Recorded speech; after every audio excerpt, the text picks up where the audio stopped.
দেখো চাহিদা, মানসিকতা এবং প্রত্যেকের জীবনযাপন অন্য অন্য। কারোর সাথে কারোরই মিল হবে না। কারণ আমার একরকম চাহিদা, অন্যজনের আরেক রকম চাহিদা। আমি একরকমভাবে জীবনযাপন করি, অন্যরা অন্যভাবে জীবনযাপন করে। অতএব কারোর সাথে কারোরটা গুলিয়ে ফেললে কিন্তু চলবে না। আর অন্যেরটা দেখে হাউতাস করলেও চলবে না।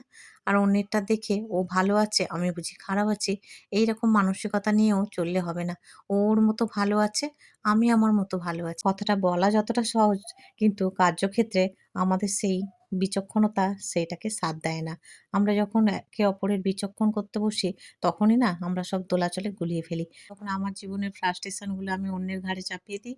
আবার আমার জীবনে যেগুলো না পাওয়ার থাকে সেগুলো যদি অন্য কারোকে দেখি পেতে, সেগুলো তখন দেখবে তার ঘাড়ে সেই দোষটা চাপিয়ে। তখন তার যে ভালো গুণটা সেটাকে আমরা কখনোই সেটাকে ভালো গুণ রূপে দেখতে পারি না। সবথেকে মোদ্দা কথা কি বলতো? অন্যের যে ভালো গুণ সেটা না দেখে তার ভালো গুণটাকে ঢেকে তার যে খারাপ, খারাপ গুণ আছে সেগুলোকেই আমরা খালি বিচার করতে থাকি। একটা মানুষের মধ্যে ভালো খারাপ দুটোই থাকে। তার দিকটা ভালো দিকটা দেখার চোখটা থাকা চাই আরকি। হ্যালো এভরিওয়ান, আমি তনিমা। আবার নতুন একটা মিনি ব্লগ নিয়ে তোমাদের কাছে চলে এলাম। ফেসবুক থেকে যারা আমার ভিডিওটা দেখছো তাদের অসংখ্য ধন্যবাদ আমার পাশে থাকার জন্য এবং আমাকে এইভাবে সাপোর্ট করার জন্য।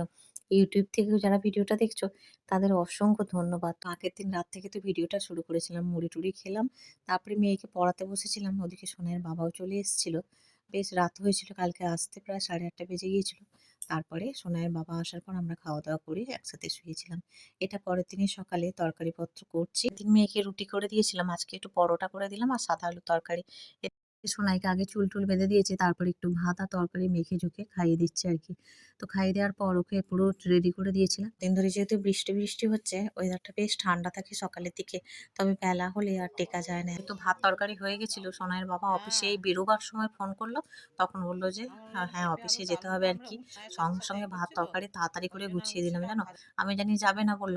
তো আবার তাড়াতাড়ি করে গুছিয়ে দিলাম। গুছিয়ে দিয়ে এখন এই যে সোনাইয়ের বাবা আর স্নান করল না আজকে, এসে করবে। তো এখন এই যে বেরিয়ে গেল তাড়াহুড়ো করে আরকি। কি করবে? এত দেরি হয়ে গেছে, তখন আর স্নান-টান করতে গেলে ট্রেনটা পাবে না। নিচের এই ঘরটার জানালাটা খুলে দিলাম। কারণ এই ঘরে রাতে জানালাটা বন্ধ থাকে আরকি।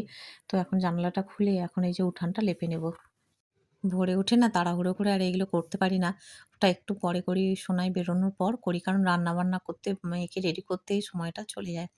যাই হোক, ওইদিকে তোমাদের সাথে গল্প করতে, করতে উঠানটাও আমার গোছানো হয়ে গেল। তো অম্বুবাচী চলছে, পূজা অর্চনার ফুল-টুল তো কিছুই তোলার নেই। চলে এলাম ছাদে। আগের দিনে যে জামাকাপড়গুলো ছিল বিকেল পর্যন্ত মেলা, সেগুলো তো শুকায়নি। অর্ধেক মানে শুকনো হয়েছে। তো সেইগুলোকে এখন এই যে সুন্দর করে মেলে দেবো। এখন সকালের ওয়েদারটাও বেশ ভালো আছে। এগুলো তো আগের দিনের জামাকাপড়। আজকে আবার সকালে যে বাসি জামাকাপড় আছে, সেগুলো আবার একটু সার্ফ জলে ভিজিয়ে রেখেছি। ওই হাত দিয়ে ডলে আর সেগুলো আবার কেচে ধুয়ে মেলে দিতে হবে। কারণ এখন যেহেতু অম্বুবাচী চলছে, এই যে এই জামাকাপড়গুলো মিলে ক্লিপ দিয়ে দেবো। দিয়ে আবার নিচে যাবো। গিয়ে নিচের ঘরে কাজবাজ সারবো।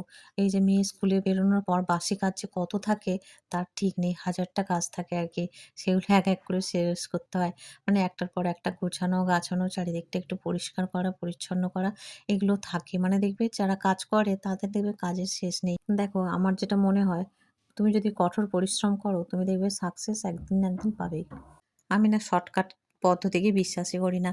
আমার মনে হয় পরিশ্রমই হলো অগ্রগতির চাবিকাঠি। শর্টকাট বলে কোনো কিছুই প্রসেস নেই। যাই হোক, তোমাদের সাথে গল্প করতে, করতে সমস্ত জামাকাপড়গুলো সুন্দর করে মেলে দিলাম। মেলে এই যে সিঁড়ি-টিড়িগুলো ধুয়ে দিয়েছি সুন্দর করে। প্রত্যেকদিনই আমি এগুলো একটু জল দিয়ে এরমভাবে ধুয়ে নিই। নিচে এসে এখন বিছানাপত্রগুলো গোছগাছ করব। ভীষণ গরম হচ্ছে। মানে এত গরম হচ্ছে ঘেমে যাচ্ছি যে কি বলব। ওপর নিচ যে সকাল থেকে কতবার করা হয়, ছাদে যাওয়া, নিচে যাওয়া যে কতবার করা হয় তোমাদের কি বলব।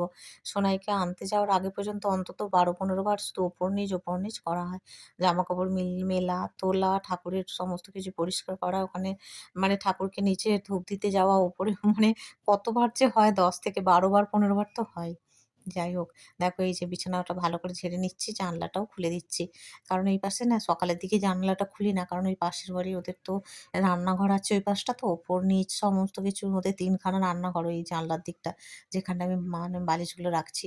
যার জন্য ওই জানালাটা যখন মানে রান্না-বান্না হয় বন্ধই রাখি। বাকি সময়টা যখন দুপুরের দিকে বলো বা রাতে যখন রান্নাবান্না হয় না তখন খুলি। দেখো এদিকে জামাকাপড় যেগুলো আবার মানে ছিল এখানে সোফার উপর রাখা, আগের দিনে কিছু স্যাঁতস্যাঁতে মতো হালকা, তো যেগুলো বেশি শুকিয়ে গেছিলো সেগুলো এনে ওখানে রেখেছিলাম। সেগুলো এখন গোছগাছ করে কাপড়গুলো রেখে সবেমাত্র জানালা দিয়ে মুখ বাড়িয়েছি। দেখি কোনো কুকুর এসে, আর দেখো এখানে আঁচড় কেটে কেটে মাটিগুলোকে একদম দেখো এরকম আঁচড়ের দাগ করে দিয়েছে। যাই হোক, খোলা তো উঠানটা, তো সেই জন্যই এরকম করে।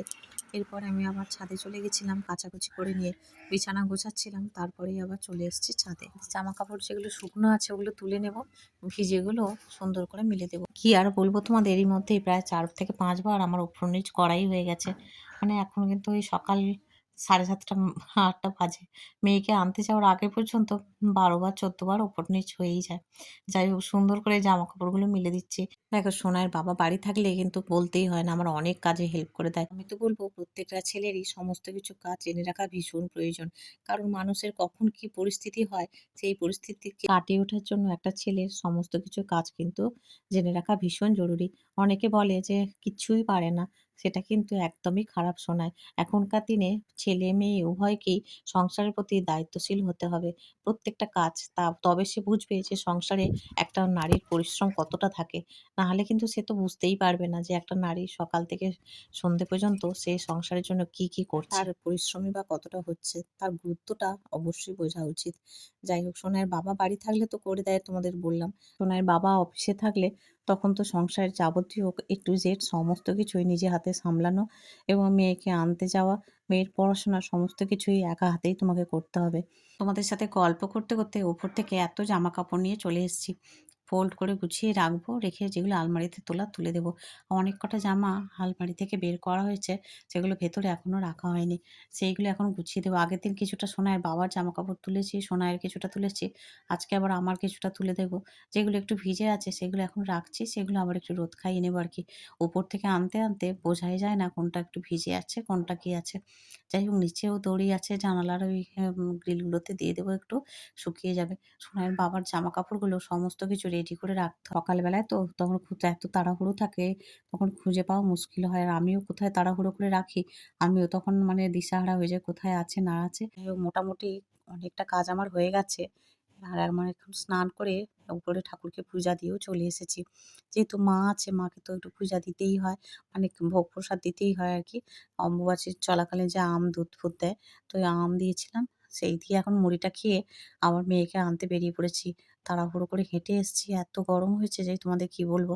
দেখো মানে অঝরে ঘাম ঝরছে। এত গরম যে কি বলবো। যাচ্ছি। অনেকটা চলে এসেছি।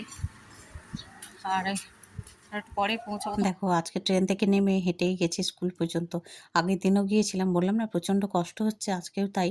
কিন্তু ওই যে একবার বন্ধ করে দিলে তখন কি বলতো, ওই অভ্যাসটাই চলে যায়। সেই জন্য আর কি, যতই গরম হোক কষ্ট হোক মোটামুটি হেঁটেই এসেছি, অনেকটা আগেই চলে এসেছি। আর এখানে গাছের তলায় একটু দাঁড়িয়েছি। এখন ছোট বাচ্চাদের ছুটি হয়েছে, ওরা এখন বাড়ি ফিরছে, এরপরে সোনাইদের ছুটি হবে। তো তারপরে তো সোনাইকে নিয়ে বাইরে বেরিয়েছি সবে ছুটির পর, আর মুষলধারে বৃষ্টি। যাই হোক, বলতে বলতে ভিজতে ভিজতেই বাড়ি ফিরেছি। এই যে দেখো, ভিজে সোনাই ওখানে শুয়ে পড়েছে, ওই যে এসে হাত পা ধুয়ে শুয়ে পড়েছে, আর বই খাতাগুলোর অবস্থা দেখাচ্ছে তোমাদের দাম। এই যে খাতাগুলো বিশেষ করে ধারগুলো পুরো ভিজে গেছে।